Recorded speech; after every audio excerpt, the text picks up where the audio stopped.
አንዳንድ ጊዜ ህይወትህን ለማስተካከል ብዙ ስትጥር ውስጥ ግን ሰላም እንደጠፋ ተሰምቶክ ያውቃል? ለመጸለይ ትሞክራለህ፣ በእግዚአብሔርም ለማመን ትፈልጋለህ፣ ግን አይምሮ ሁል ጊዜ በጭንቀት ውስጥ ነው። ትዘጋጃለህ፣ ትሰራለህ፣ ችግሮችን በራስህ ለመፍታት ትጥራለህ። ቀስ በቀስም እግዚአብሔርን ከማመን ይልቅ በራስ ኃይል መታመን ትጀምራለህ። አደገኛው ነገር ይህ ነው። በውጭ እንደ ጠንካራ ሰው ልትታይና ልትመሰገን ትችላለህ፣ ውስጥ ግን ከጊዜ ወደ ጊዜ መንፈስህ እየደከመ ነው። ዛሬ እግዚአብሔርን ሳይሆን በራሳችን ኃይል እየተደገፍን እንደሆነ የሚያሳዩ ምልክቶችን እንመለከታለን።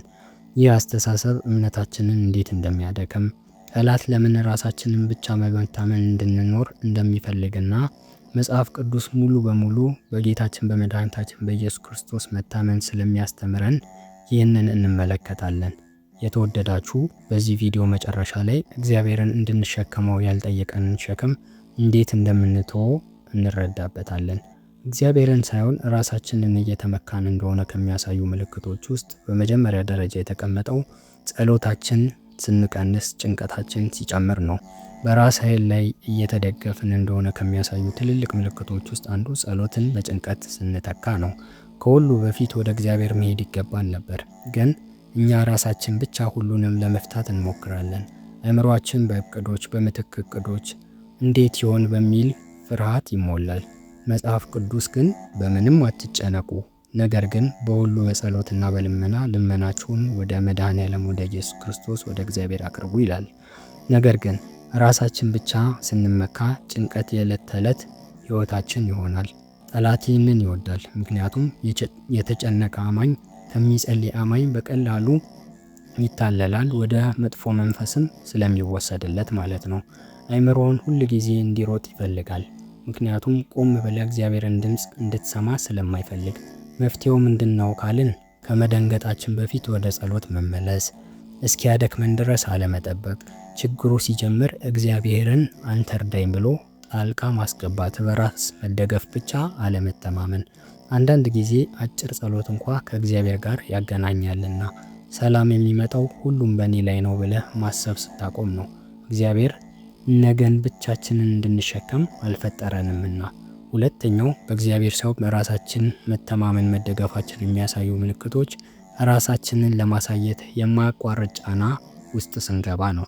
በራስ ላይ ስንተማመን ዋጋ ከማንነታችን ሳይሆን ከውጤታችን ጋር ይያያዛል። ሁል ጊዜ ማሸነፍ አለብኝ፣ ከሰዎች በላይ መታየት አለብኝ፣ ሁሉን ማሳካት አለብኝ ብለን እንኖራለን፣ እናስባለን። ከዚያም ውድቀታችን አስፈሪ ይሆናል። ምክንያቱም ማንነት በእግዚአብሔር ሲሆን በአፈጻጸም ላይ ተገንብቷልና። ዓለም ራስህን አሳይ ለስኬትም ታገር ትላለች፣ እግዚአብሔር ግን ከዚህ በፊት ዋጋ ሰጥቷልና። በጸጋ የሰጠህን ነገር በድካም ለማግኘት መሮጥ ትርፉ ድካም ስለሆነ ጠላት በማያቋርጥ ድካም ውስጥ እያስቀመጠህ አንተ ስትደግም ማየት ይፈልጋል፣ ምክንያቱም የደከመ ሰው ከእግዚአብሔር ይርቃልና። ሶስተኛው በእግዚአብሔር ሳይሆን በራሳችን መተማመን ወይም መደገፋችን የሚያሳዩ ምልክቶች ውስጥ የእግዚአብሔርን ጊዜ መጠበቅ ይከብደናል። ራስን መተማመን መጠበቅ ይጠላል። መልስ ዘግይቶ ሲመጣ በራስ በሮችን ለመክፈት እንሞክራለን። በፍጥነት ውሳኔ እንሰጣለን። ያልጸለይንበትን መንገድ እንጀምራለን። የእግዚአብሔርን ዝምታ እንደ መዘግየት እንቆጥራለን። በጸጋ የሰጠንን ነገር በድካም ለማግኘት መሮጥ እንጀምራለን። ይህ ማለት ምን ማለት ነው? ነገር ግን መጠበቅ ድካም አይደለም፣ መታመን ነው እንጂ። አብርሃምና ሳራ የእግዚአብሔርን ተስፋ በሰው ጥረት ለማሳካት ሲሞክሩ ችግር ፈጥረዋልና። አንዳንድ ጊዜ እግዚአብሔር በረከቱን ከመስጠቱ በፊት ባህሪያችንን እያዘጋጀ መሆኑን መረዳት አለብን። በፍጥነት ያገኘነው ነገር ሰላምን ካልሰጠን ያ በረከት አይደለም፣ ወይም ለኛ የተሰጠ ነገር አይደለምና።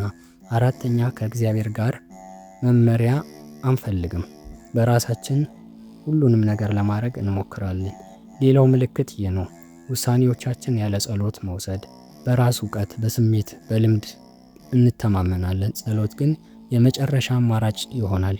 መጽሐፍ ቅዱስ በሙሉ ልብ በእግዚአብሔር ታመን፣ በራስህም ማስተዋል አትደገፍ ይላል። የሰው ጥበብ ውስን ነው፣ እግዚአብሔር ግን አንተ የማታየውን ያያል። ብዙ ችሎታ ኖሮህ የእግዚአብሔርን ፈቃድ ልታጣ ትችላለህ። ብዙ እድል ኖሮህ ወደ ወጥመድም ልትገባ ትችላለህ። ስለዚህ እግዚአብሔር በትልቁም ነገር አስገባ። ተናገረ፣ የሚናገረውን መስማት። ከዚህም ዝም ብለህ እግዚአብሔር የፈቀደውን ነገር መጠበቅ ነው። አምስተኛው በእግዚአብሔር ከመታመን ይልቅ በራሳችን መታመን ወይም መደገፋችንን የሚያሳይ ምልክት እጅግ የሚያደክሙ ሸክሞችን በግላችን መሸከም እንጀምራለን። እግዚአብሔርን ሳይሆን ራስን ስንመካ ሕይወት እጅግ ከባድ ይሆናል። አእምሮ ይደክማል፣ ልባችን ይዘላል፣ መንፈሳችንም ይደርቃል። ምክንያቱም ያለ እግዚአብሔር ኃይል ራስን ለመሸከም እየሞከርን ነው። ኢየሱስ ክርስቶስ ደካሞች፣ ሸክማችሁ የከበዳችሁ ሁሉ ወደ እኔ ኑ ብሎ ተጣርቷል። እርሱ ችግር የለበትም። ሕይወት ያለ ተስፋ አልሰጠንም፣ ግን ሸክማችንን ከአንተ ጋር ለመሸከም ተስፋ ሰጠ እንጂ። አንተ ግን እኔ ብቻዬን እሸከማለሁ እችላለሁ ብለህ እርዳታውን ትከለክላለህ። ነገር ግን ጠንካራ አማኞች እንኳን ከእግዚአብሔር ሲርቁ ይወድቃሉና። ስድስተኛው ከእግዚአብሔር ጋር ወይም ደግሞ እግዚአብሔር ሳይሆን በራሳችን መታመን መሆናችንን የሚያሳይ ምልክት ስኬትን እግዚአብሔርን እንድንረሳ ያደርጋል። የምናገኘው ስኬት እግዚአብሔርን እንድንረሳ ያደርጋል። በጣም አደገኛው ምልክት ይህ ነው። ስኬት ሲመጣ ጸሎት ይቀንሳል። ነገሮች መልካም ሲሆኑ ምስጋና ይጠፋል። መተማመን ከእግዚአብሔር ወደ ራስህ ይዘዋወራል። ይህን ሁሉ በእጅ ያገኘሁ የሚለው ትዕቢት ቀስ ብሎ ይገባል። ጠላት ሁል ጊዜ በውድቀት አያጠቃንም። አንዳንድ ጊዜ በስኬት በምቾት ሊያጠቃን ይችላል። ስኬት ከእግዚአብሔር ካራቀህ ምንም እንኳ ውጭው በጣም ጥሩ ቢመስልም መንፈሳዊ አደጋ እንዳለው መገንዘብ መቻል አለብን። ስለዚህ የተወደዳችሁ በሁሉም ዘመን ትሁት እንሁን። ያለንን ሁሉ ከእግዚአብሔር እንደተቀበልን ማስተዋል መቻል አለብን። ስለዚህ በእግዚአብሔር ሳይሆን በራሳችን መደገፍ እንደተማመንን ወይም ደግሞ ከእግዚአብሔር ውጪ ነገሮችን እንዳረግን እንዲሰማን የሚያደርጉ መጥፎ ምልክቶችን አይተናል። እነዚህ ምልክቶች ውስጥ አንደኛው ጸሎት በጭንቀት ሲተካ ያ ምልክት ሊሆን ይችላል።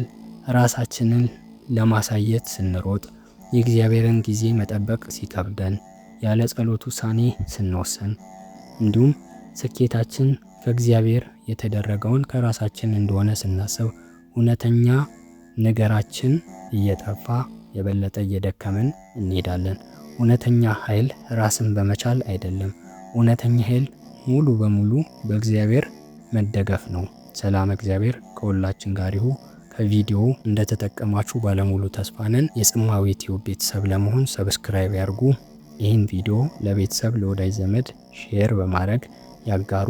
ላይክ እንዲሁም ደግሞ ኮመንት በመጻፍ እንዲሳተፉ የሁል ጊዜ ጥሪያችን ነው። በሌላ ቪዲዮ እስክንገናኝ ሰላም ቆዩን።